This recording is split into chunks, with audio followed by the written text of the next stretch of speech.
Hello everyone.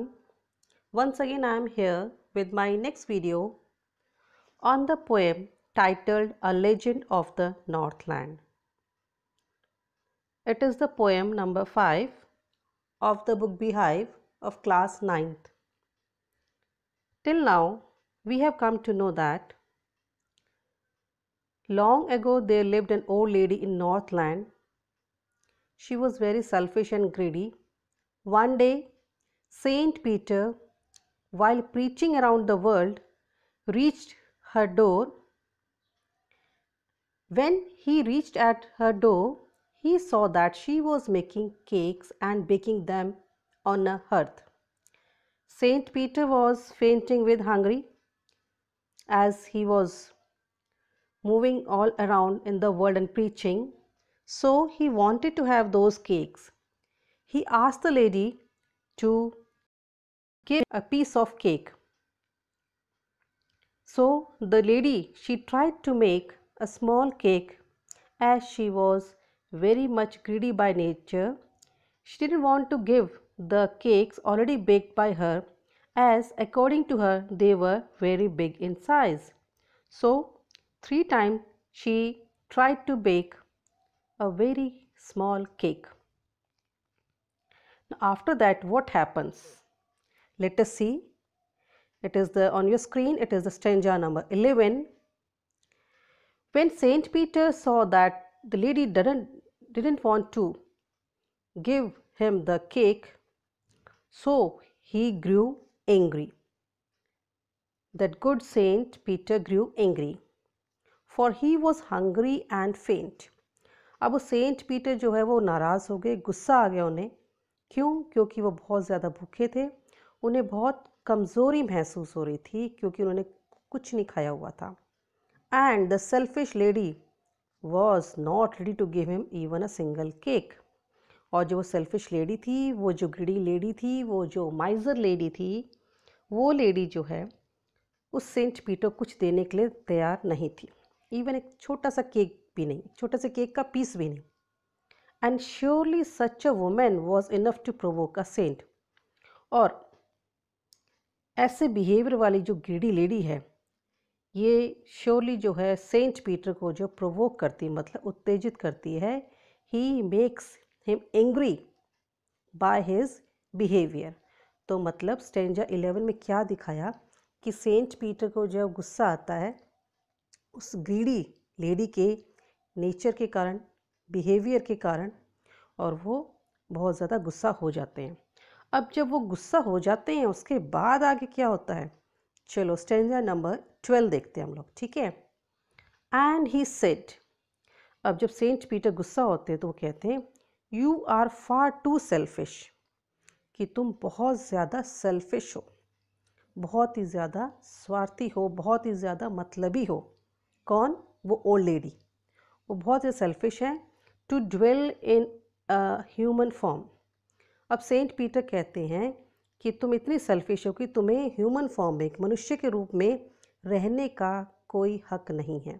To dwell का मतलब मैंने आपको दिया हुआ है नीचे. टू लिव मतलब रहना, ह्यूमन फॉर्म मतलब मनुष्य के रूप में.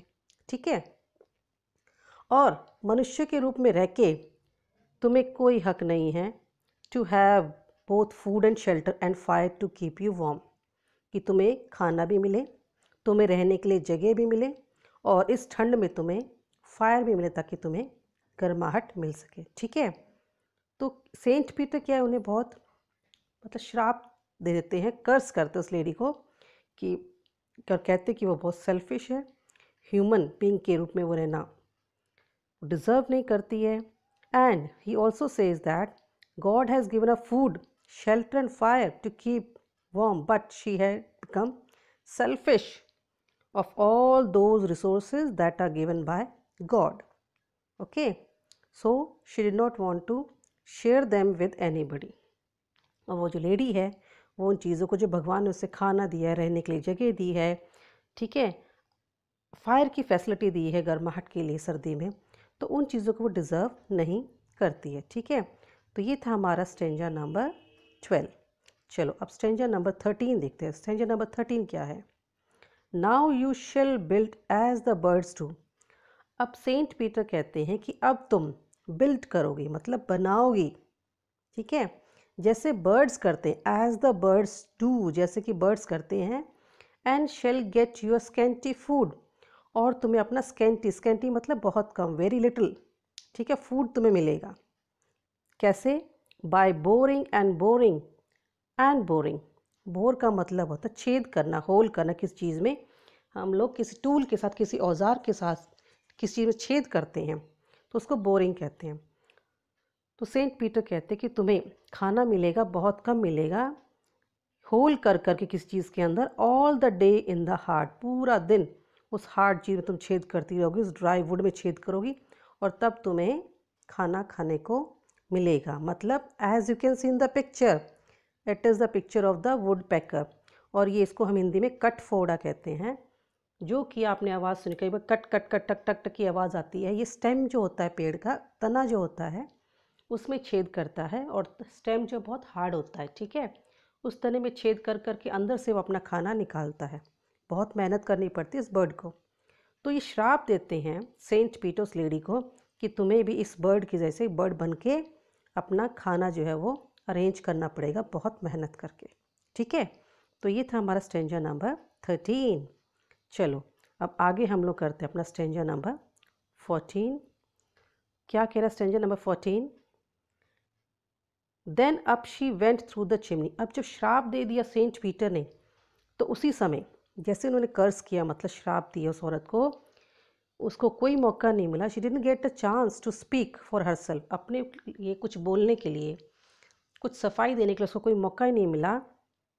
Because at that very moment she went through the chimney, वो उड़ के चली गई चिमनी में से निकल के, नेवर स्पीकिंग अ वर्ड, बिना कोई शब्द कहे, ठीक है, उड़ गई छत की तरफ चिमनी में से, and flu in the form of a woodpecker bird and out of the top, और टॉप पे वो उड़ती नज़र आती है, फ्लू अ वुडपेकर। वो औरत जो थी, वो ओल्ड लेडी जो थी, वुडपेकर बन गई, और वुडपेकर के रूप में वो है उड़ के बाहर चली गई। क्यों? क्योंकि for she was change to a bird, क्योंकि अब सेंट पीटर के श्राप के कारण, अभिशाप के कारण, वो जो ओल्ड लेडी थी वो एक बर्ड में चेंज हो गई थी। और कौन सी बर्ड? Woodpecker bird. ओके, चलो अब वो वुडपेकर बर्ड बन गई, तो उसके बाद क्या होता है आगे? स्टेंजा नंबर 15 देखो आप। अब जो बर्ड बन गई है उसके बाद देखो, she had a scarlet cap on her head, उसके हेड पे जो है ये रेड कलर का एक स्कारलेट, मतलब बहुत ही ज़्यादा चमकीला रेड कलर, उसका कैप जो था उसके सिर के ऊपर था। क्यों? Because that was left the same.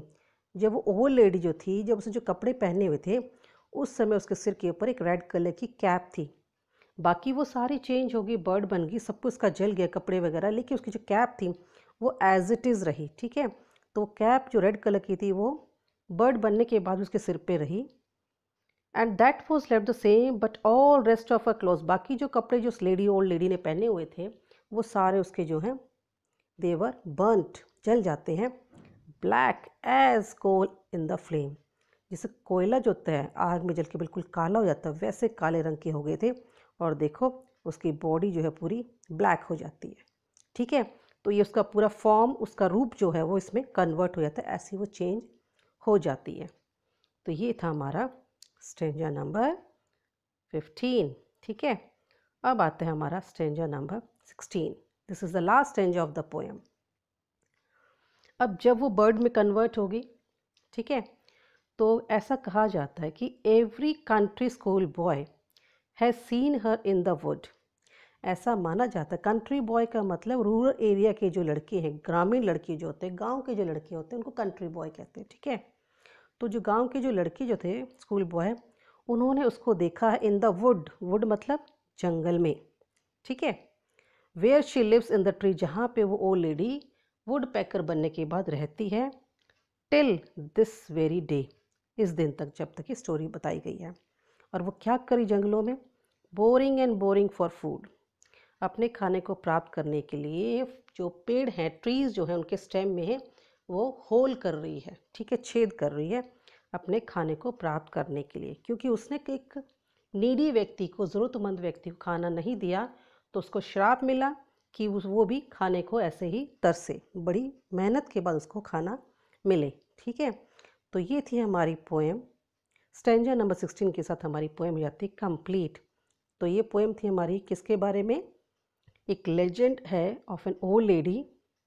Legend का मतलब एक फोक टेल है एक ओल्ड लेडी की, हु एंगर्ड सेंट पीटर, जो सेंट पीटर को, जो कि एक डिसाइपल थे, एक चेले थे, एक अनुयायी थे, एक फॉलोवर थे जीसस क्राइस्ट के, और उसको गुस्सा दिलाने के बाद वो क्या करती है, कैसे वो एक बर्ड में कन्वर्ट हो जाती है, ये इस सारी स्टोरी में उसका बताया गया अपनी लालच के कारण। ठीक है, तो ये स्टोरी थी। और स्टोरी हमें क्या सिखाती कि हमें कभी भी सेल्फिश नहीं होना चाहिए, हमें कभी भी ग्रीडी नहीं होना चाहिए, हमें हमेशा ज़रूरतमंद की हेल्प करनी चाहिए। ठीक है, otherwise the result will be the same as it is in the poem. तो ये हमारा पोएट जो है इस पोएम के थ्रू हमें यही बताना चाहता है, यही मैसेज देना चाहता है। ठीक है, तो चलो मैंने आपको आज 16 स्टैंजा तक करवा दी, 11 से लेकर 16 तक। सारे स्टैंजास की जो एक्सप्लेनेशन भी मैंने आपको उसके नीचे दिए हुए हैं, साथ के साथ मेरे स्लाइड्स में मीनिंग्स भी दिए हुए वर्ड्स के, कुछ आपके लिए नया हो तो ठीक है, तो आपने इसे पूरा गो थ्रू होना है सारे स्टैंजास के, क्योंकि क्वेश्चन जो हमारे स्टैंजास पे एग्ज़ाम में ज़रूर आते हैं। ओके, नेक्स्ट वीडियो में आपके साथ मैं इसके क्वेश्चन आंसर जो है वो शेयर करने वाली हूँ। ओके, तो आज के लिए बस इतना ही, नेक्स्ट वीडियो के साथ जल्दी आपके सामने आऊँगी। Till then, it's goodbye. Stay safe and keep learning.